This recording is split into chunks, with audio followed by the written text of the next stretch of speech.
आरोपी को तो आत्महत्या के उत्प्रेरण में उम्र कैद तक की सजा हो सकती है, लेकिन वो थोड़ा रेयर है। लेकिन 10 साल तक की सजा तो आसानी से मिल सकती है, क्योंकि ये गंभीर आरोप है। मतलब किसी को आप इतना यातना दें कि वो अपनी जान दे दे, तो ये तो ऑलमोस्ट हत्या के बराबर ही बात हो गई ना। मतलब आप कह सकते हैं अप्रत्यक्ष रूप से हत्या करना, तो इसमें तो गंभीर सजा होती है जी। और 4 लोगों को नामजद अभियुक्त बनाया गया। पत्नी को निकिता सिंघानिया को, सास निशा सिंघानिया को, साला अनुराग सिंघानिया को और चचेरे ससुर को। उसमें आज 3 को, चचेरे ससुर को छोड़ के बाकी 3 को पुलिस ने गिरफ्तार कर लिया है। और नमस्कार, अभी आप देख रहे हैं जोश भारत। देखिए, अतुल सुभाष मामले में उसकी पत्नी, साले और सास को गिरफ्तार कर लिया गया है। ऐसे में हमारे बीच बातचीत करने के लिए अमिताभ दास सर, स्वागत है जोश भारत। जी, धन्यवाद आपका। क्या कुछ कहेंगे? लगातार ये मामला बढ़ता जा रहा है और पुलिस कार्रवाई कर रही है। पुलिस का कह सकते हैं मामले में कि कार्रवाई साबित हुआ है कि पहली बार की पुलिस ने सही समय पर कार्रवाई की है। पहली बार नहीं, पुलिस पर प्रेशर भी बहुत ज्यादा होगा, क्योंकि ये तो काफी मतलब राष्ट्रीय स्तर का मामला हो गया था। तो पुलिस पर बहुत ज्यादा प्रेशर था, मीडिया का भी प्रेशर, पब्लिक का भी प्रेशर रिजल्ट दिखाने का। देखिए, दर्शकों को मैं पूरा मामला बताता हूँ संक्षेप में। ये जो अतुल सुभाष थे, ये बिहार के ही रहने वाले थे, समस्तीपुर के थे, पूसा रोड के। और 2-3 दिन पहले इन्होंने बेंगलोर में आत्महत्या कर ली, फंदे से झूल गए। और एआई इंजीनियर थे, आर्टिफिशियल इंटेलिजेंस के, सिर्फ 34 बरस के थे। और आत्महत्या के पहले इन्होंने 1.5 घंटे का एक वीडियो बनाया था और 24 पन्नों का सुसाइड नोट लिखा था, जिसमें आत्महत्या के कारणों के बारे में बताया था। अब इनका मामला ये है कि 2019 में इनकी शादी हुई थी, 5 बरस पहले, शादी.com से। और उसके बाद फिर हनीमून पर ये लोग मॉरिशस गए, फिर एक बेटा भी हुआ। उसके बाद मियाँ बीवी में मतलब खटपट हो गई और इनकी वाइफ जो थी वो बेटे को लेके चली गई। उसके बाद इनकी वाइफ जो, जिनका नाम निकिता सिंघानिया है, उसने इस पर 9 केस कर दिए। ज़्यादातर केस जो है वो जौनपुर के पारिवारिक परिवार न्यायालय में किए गए। फैमिली कोर्ट जौनपुर उत्तर प्रदेश में है, क्योंकि वो निकिता सिंघानिया जौनपुर की रहने वाली है। अब देखिए, इन अदालती मामलों में समझिए अतुल सुभाष की एकदम पेराई हो गई। बताइए, बेंगलोर दक्षिण भारत में है, जौनपुर उत्तर भारत में है। और 120 बार तारीखें पड़ी, जो हिंदुस्तान की अदालतों में होता है, तारीख पे तारीख, तारीख पे तारीख। उसमें 40 बार ये अतुल सुभाष गए जौनपुर, और अधिकांश बार अदालत में कोई काम नहीं हुआ। उसके बाद एक महिला जज वहाँ है परिवार न्यायालय में, रीता कौशिक। उनके बारे में इन्होंने कहा है कि उन्होंने चैम्बर में बुला के कहा कि 5 लाख रुपए मुझे घूस दे दो, तो मैं तुम्हारा मामला निपटा दूंगी, सेटल करा दूंगी। मामला ये था कि निकिता सिंघानिया जो इनकी वाइफ थी, इनसे 3 करोड़ रुपए एलिमोनी मांग रही थी। एलिमोनी का मतलब होता है एक मुश्त गुजारा भत्ता। और हर महीने 3 लाख रुपए मांग रही थी अपने बच्चे के भरण पोषण के लिए।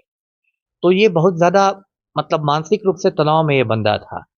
और उसके बाद इसने सुसाइड किया, और सुसाइड नोट में यहाँ तक लिख दिया कि इंसाफ की जंग जारी रहेगी, और मेरे साथ यदि न्याय होता है तब तो मेरी अस्थियां गंगा नदी में प्रवाहित की जाए, और न्याय नहीं होता है तो कोर्ट के पास जो गटर बहता है, जो नाला बहता है, उसी में बहा दी जाए।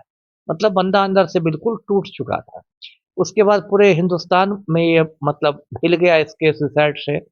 उसके बाद बेंगलोर पुलिस ने वहाँ एक मराठा हल्दी पुलिस स्टेशन है, उसमें एफआईआर किया जो नया। और 4 लोगों को नामजद अभियुक्त बनाया गया। पत्नी को निकिता सिंघानिया को, सास निशा सिंघानिया को, साला अनुराग सिंघानिया को और चचेरे ससुर को।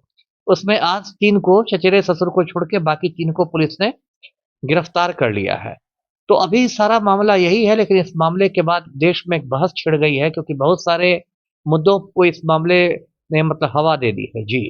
क्या लगता है सर, इस मामला में जो गिरफ्तारी हुई इसके बाद आगे क्या कार्रवाई होगा? अब कार्रवाई तो यही होगी कि अब चौथे को भी गिरफ्तार किया जाएगा, उसका पुलिस चार्जशीट कर देगी, आरोप पत्र दाखिल कर देगी, क्योंकि काफी पुख्ता सबूत है इन लोग के खिलाफ। डाइंग डिक्लेरेशन है, मतलब कानून में माना जाता है डाइंग डिक्लेरेशन का बहुत महत्व होता है। मतलब माना जाता है कि मरता हुआ आदमी झूठ नहीं बोलता है। तो इसलिए इसने जो वीडियो बनाया है और जो सुसाइड नोट छोड़ा है 24 पन्नों का, उसको एक तरह से सच मान लिया जाएगा। तो पुख्ता सबूत है इसकी पत्नी और ससुराल वालों पर। तो आरोप पत्र पुलिस दे देगी, उसका कोर्ट में सुनवाई शुरू होगी, ट्रायल होगा। अब उसमें जितना समय लगे, तो अभी यही कानूनी प्रक्रिया होगी जी। अच्छा, इस तरह का सर लगातार घटना समाज में बढ़ते जा रहा है। कई ऐसे घटना है जिसके बारे में जानकारी भी नहीं मिल पाता। ये चर्चा में आया तो हम लोग जान रहे हैं। क्या कहेंगे उन लोग से जो प्रताड़ित है? अब देखिए, क्या है कि हम लोग का जो देश है वो पुरुष प्रधान समाज है, और उसमें महिलाओं पर अत्याचार होते थे, इसलिए जो कानून बनाए गए वो महिलाओं के पक्ष में बनाए गए, बनने भी चाहिए थे। लेकिन कुछ सालों में देखा जा रहा है कि ऐसी कुछ महिलाएं हो गई हैं जो उन कानूनों का दुरुपयोग करने लगी, मिसयूज करने लगी हैं। तो इसलिए बहुत सारे पुरुष भी जो है बहुत मतलब मानसिक तनाव में काफी रहते हैं। तो मेरा ये कहना है कि जो भी काम अतुल और सुभाष ने किया वो बहुत गलत किया। आत्महत्या किसी चीज़ का देखिए समाधान नहीं है, किसी को खुदकशी नहीं करनी चाहिए। मैं उसकी जगह रहता तो मैं फ़ाइट करता, यदि मुझसे किसी जज ने माँगा होता घूस, तो मैं जज की शिकायत हाई कोर्ट में कर देता, सुप्रीम कोर्ट में कर देता। अब होता क्या है, जो व्यक्ति आत्महत्या करता है, वो सबसे पहले तो अपने परिवार को दंडित कर देता है। मान लीजिए अतुल सुभाष ने आत्महत्या की, सबसे पहले तो अपने बुज़ुर्ग माँ-बाप को दंडित कर दिया। उनके लिए ज़िंदगी भर का दुःख दर्द हो गया। या अपने बच्चे जो 4-5 साल का मासूम बच्चा है उसको दंडित कर दिया। अब बेचारा बच्चा क्या करेगा? उसका पापा दुनिया में है नहीं, मम्मी और नानी जेल में है, बच्चे को कौन पालेगा? तो इसलिए आत्महत्या जो है वो बहुत ही गलत चीज़ है और यदि आपको लग रहा हो इस तरह के ख़्याल आ रहे हों आपको, तो आपको किसी मनोचिकित्सक की सलाह लेनी चाहिए, कि काउंसलिंग करवानी चाहिए। ऐसे बहुत सारे हेल्पलाइन होते हैं, गूगल करने पर मिल जाएँगे, जो आत्महत्या करने वालों को मतलब सलाह देते हैं, सपोर्ट देते हैं। बहुत सारे टोल फ्री भी हैं इस तरह की हेल्पलाइन, गूगल पढ़ने पर आपको नंबर मिल जाएँगे। लेकिन आत्महत्या करना, खुदकशी करना बिल्कुल ही गलत है। जी। अच्छा, इस तरह के घटना में सर किसको जिम्मेदार मानते हैं? जब अतुल सुभाष की पत्नी से पूछा गया, ये जो घटना हुआ इसमें कौन आपको बोला था तलाक लेने के लिए? उन्होंने कहा कि मेरी माताजी और जो वकील थे वो बोले थे तलाक के लिए अर्जी डालने के लिए। इसमें क्या कहेंगे? नहीं, माताजी के कहने पर या वकील के कहने पर कोई तलाक दे देगा? वो कोई दूध पीती बच्ची तो नहीं ना है, 6 महीना की बच्ची नहीं ना है। वो एक बच्चे की माँ है, तो वकील के सिखाने पर वो तलाक दे देगी, माताजी के सिखाने पर तलाक दे देगी। शादी आपने की है कि माताजी ने की है। इसलिए ये बात तो देखिए गले नहीं उतरती है, अब तो वो अपना ठिकरा दूसरे के सर पर फोड़ रही है। उससे लोग पूछेंगे ना कि भई आप एक बालिग महिला हैं, न आप पढ़ी-लिखी हैं, आप एक्सेंचुअर कंपनी में नौकरी करते हैं, आप एक बच्चे की माँ हैं, तो कोई कुछ करेगा तो आप कर देंगी।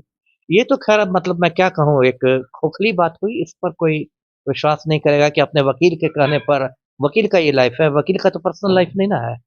अच्छा, भारत में इतना बड़ा कानून व्यवस्था है, न्यायालय है, फिर भी इस तरह घटना पर कोई संज्ञान नहीं लिया जाता है और आज गिरफ्तारी हो रही है। मान लीजिए एक तो आदमी चला गया, इसको लेकर क्या कहें आप? अब ये तो देखिए, मुझे तो लगता है कि भारत का पूरा सिस्टम ही ध्वस्त हो गया है। हिंदुस्तान में तो मुझे लगता है उल्टी गंगा ही बह रही है। बड़े-बड़े माफिया देश चला रहे हैं और शरीफ लोगों पर सर्जिकल स्ट्राइक हो रहा है। तो भारत के बारे में तो अब कुछ बोलना ही मुझे व्यर्थ लगता है। जी। चलिए अंत में क्या कहेंगे सर, जो अतुल सुभाष मामले में आरोपी है उसको क्या सजा होगी?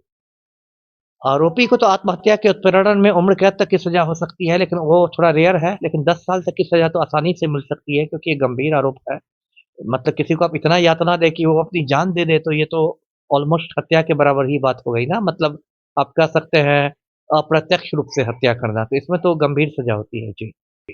तो देख सकते हैं अमिताभ दास सर का साफ-साफ कहना है कि अतुल सुभाष मामले में कड़ी से कड़ी कार्रवाई होगी और बचने का चांस बहुत कम है।